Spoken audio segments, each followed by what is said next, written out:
Aujourd'hui, un sujet qui suscite beaucoup de questions, parfois même des débats, les compléments alimentaires. Peut-être que vous vous dites, si je mange équilibré, j'en ai pas besoin. Ou au contraire, je prends plein de comprimés, plein de compléments, mais je vois pas vraiment la différence. Dans mes accompagnements, je rencontre ces situations très souvent. La réalité est plus nuancée. Dans cette vidéo, je vais vous expliquer pourquoi les compléments alimentaires peuvent être utiles aujourd'hui et surtout comment bien les choisir, parce que non, tous les compléments ne se valent pas. On pourrait croire qu'une bonne alimentation suffit, mais notre vie moderne change complètement la donne. Le stress chronique, par exemple, augmente la production de cortisol, perturbe la glycémie, le sommeil et épuise certaines réserves comme le magnésium. À cela s'ajoute la pollution, les pesticides, les métaux lourds, les perturbants, les perturbations endocriniennes.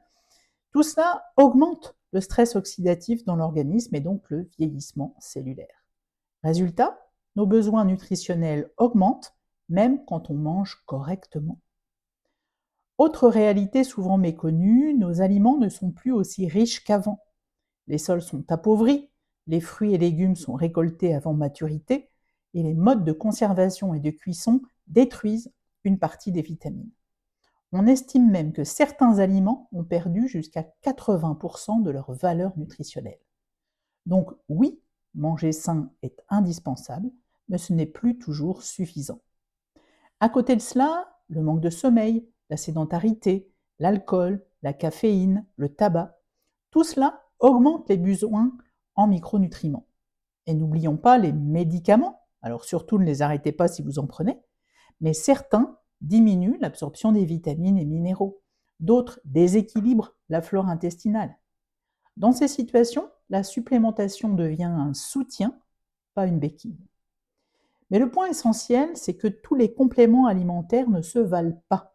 Un complément alimentaire de qualité doit contenir des ingrédients bien assimilables, être fabriqué selon des normes strictes, s'appuyer sur des bases scientifiques solides et être testé et contrôlé par des organismes indépendants. Lire une étiquette ne suffit pas. Le prix n'est pas non plus un gage de qualité. Un mauvais complément peut être inutile, voire contre-productif. Dans mes accompagnements, je conseille des compléments alimentaires, mais jamais au hasard.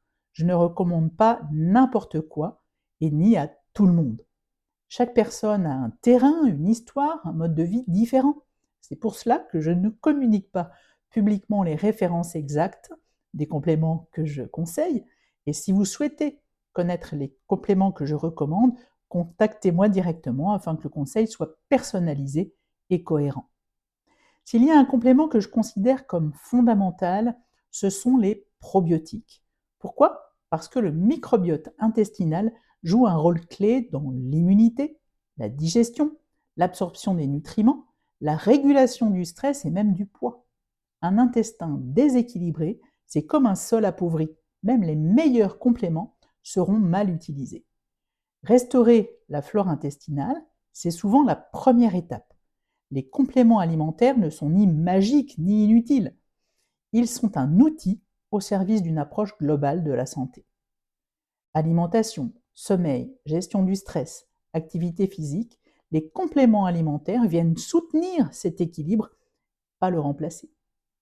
Si cette vidéo vous a aidé à y voir plus clair, pensez à liker, à vous abonner et retrouver l'article complet en lien avec les compléments alimentaires sur mon blog missionlégèreté.com. À très bientôt!